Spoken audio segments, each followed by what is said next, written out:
Hey y'all, welcome back to the podcast of Group One.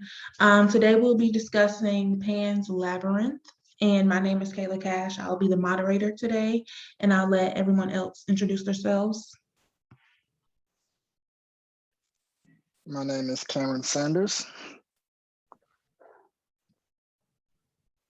My name is RaaSia Aaneb. My name is Cayla Carroll. Period. So we'll just get right into it. We're going to talk about Pan's Labyrinth. How y'all thought about the music? Let's talk a little bit about the music.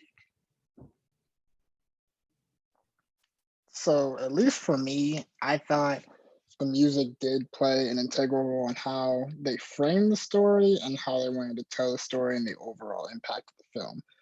I kind of just want to throw out that, the fact that it's called Pan's Labyrinth, I noticed in like the movie was in Spanish, so they showed like Fawn's labyrinth. I like something at the end. It was like it wasn't Pan, but when we refer to Pan, he's like he's a fawn and he's like the god of flutes. So I thought that kind of played a role in like kind of how the music was going to play out, and the music was very orchestral.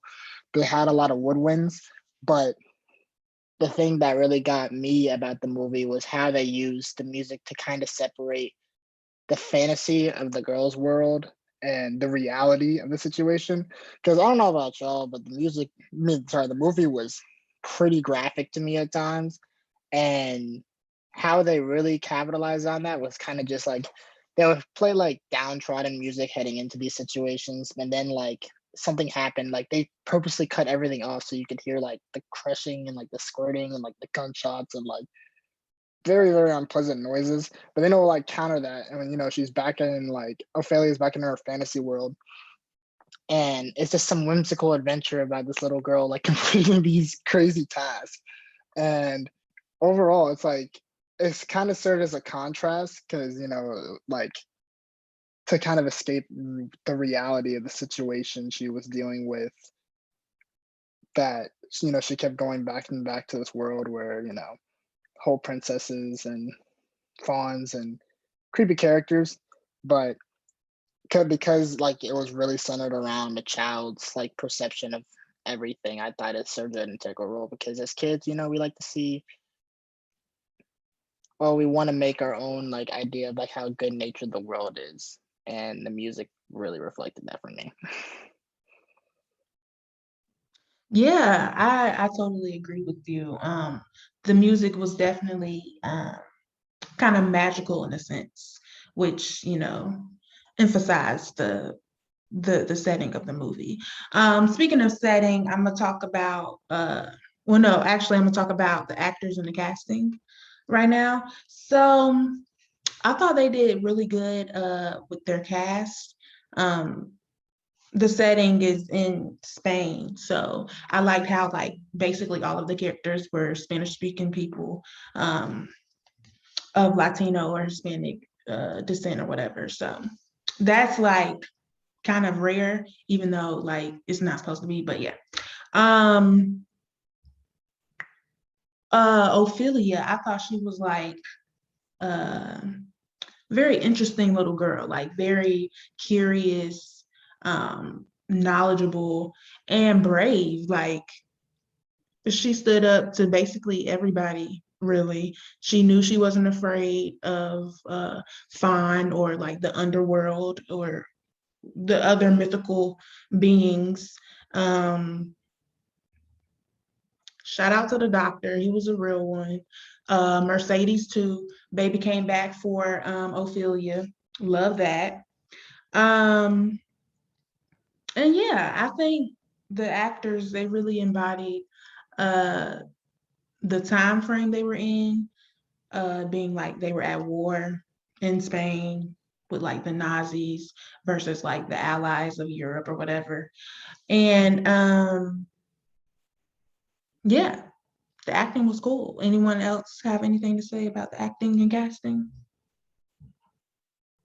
No, I completely agree. I feel like each of the characters like embodied their role. Like the captain was like your typical captain that's just a dickhead basically.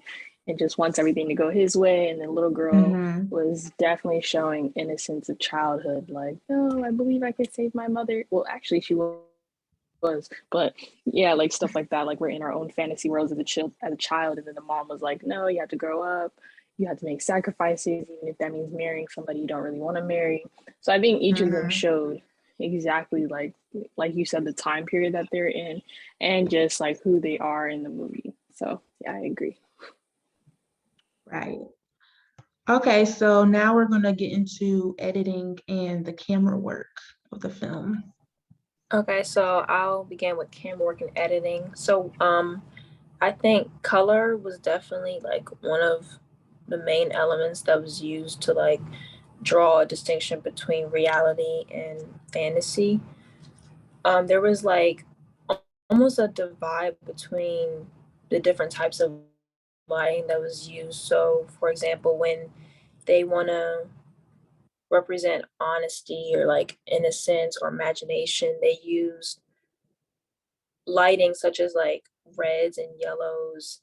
And also it has to do with like their emotions. So like when like they're talking about like a fantasy, they want the lighting to be very light, but when it's on the other hand darker tones, or also use like blues and blacks, it gives more like the viewer more of a sense of like drama or like darkness to the viewers. Also, I would say that oh, it was interesting for the beginning how they used the final shot of the film to basically show the viewers of like how, where we would like where Ophelia will end up in that position later. So it's almost like it's giving a different take on a traditional storytelling from like beginning to end. So I thought that was very interesting how they decided to use that to like kind of tell us what's going to happen later and then move on with the story and then we see it again. And also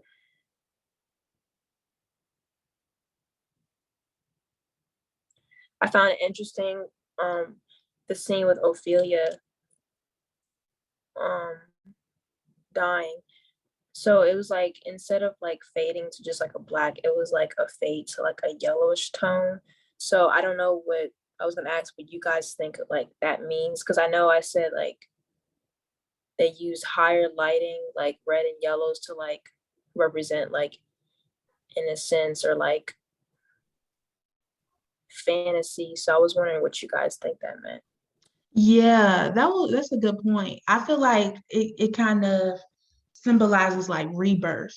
Like, because I know the Fawn has said at one point, Yeah, like, that's what I was trying. like the Fawn told her, like, when he or she, when it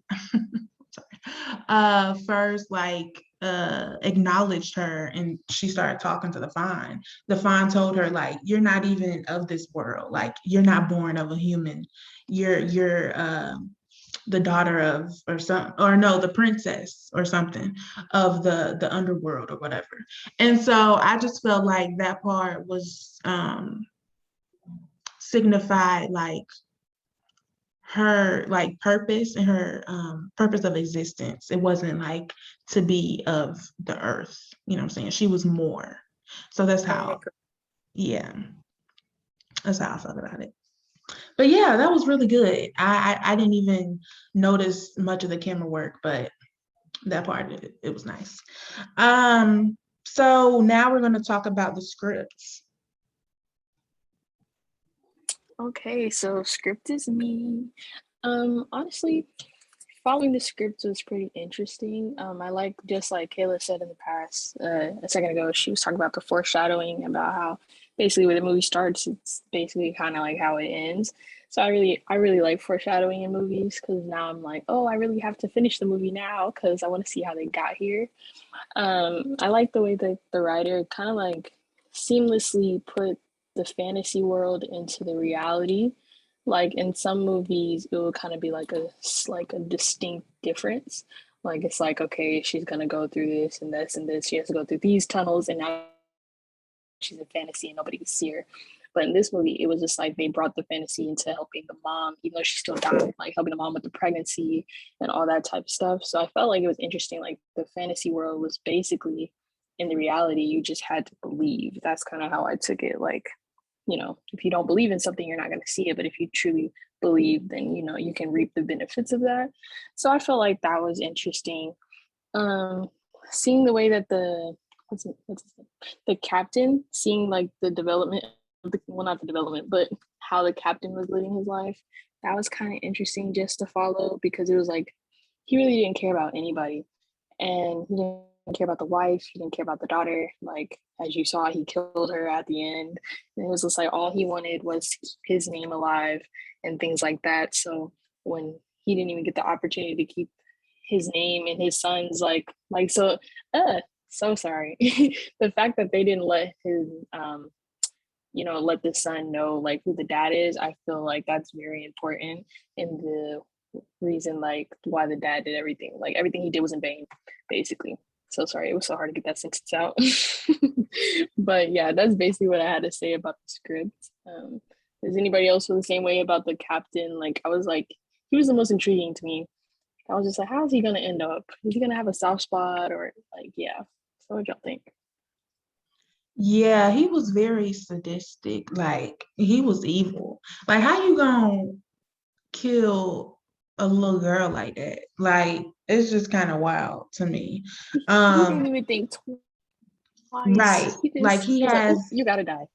right, he has no remorse. He's very egotistic. He only care about himself and his like image, kind of. Like he was really like protective of the image of like his family, his wife, his father, and how he died or whatever. Very protective of his image and sadistic, like you mentioned. Anybody else want to chime in on that? Okay, if not, I'm gonna talk about the settings and the costume. So I felt like the film really, what's the word? Played the setting and the costume together. So like watching the film, like at the beginning, I didn't know what this movie was gonna be about. But seeing the captain with his, uniform on, soldier, I was like, oh, okay, so we at war. And so then you get into the film and like basically they're on a battlefield in the forest or whatever, and you have like two sides. One is like the Nazis or whatever, and the other ones are like the people of the land in a sense. And you have the Nazis, they have the a set uniform on. They always have to obey the captain. And then the other side, you have like just leadership. You don't have to have a role, but the way you carry yourself, the way you think, you don't have to talk a certain way because there were stutterers, but you're here for the cause, basically.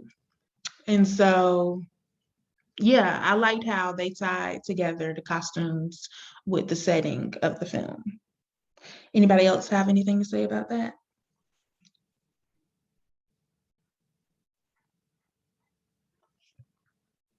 If not, then it's time to talk about the psychological impact. Let me know what y'all thought about, psychologically how the film was impacted.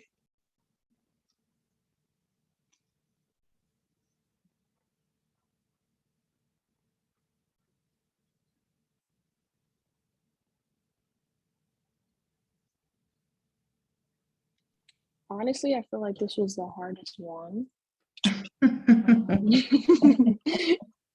um, but psychologically, throughout the movie, you could tell that the daughter was like at a crossroads. Like, what should she do? Like should she do what's better for like the real world, what like other people are telling her, or should she believe the Mhm. fantasy world? Like she even questioned the fawn a little bit. She was like, why should I believe you? And I was like, Right. ooh. Ooh, look at you asking questions. So you can see like she was battling internally, which is normal for anybody really if you're, talking to fairy tale things.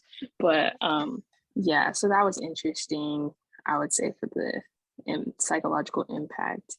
Other than that, I could think about like the psychological impact everything had on Mercedes.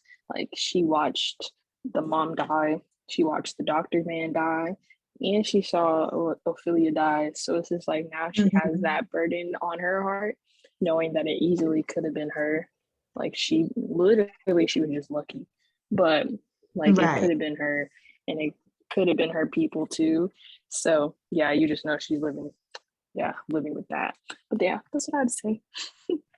Yeah, and like what you mentioned earlier, um, dang, what did you say? Um, it was something you said about the script, and I was like, yes. Dang, my mind went The blank. foreshadowing, or Um, was it foreshadowing? when I was talking about the girl. No, I was talking about Ophelia, the dad.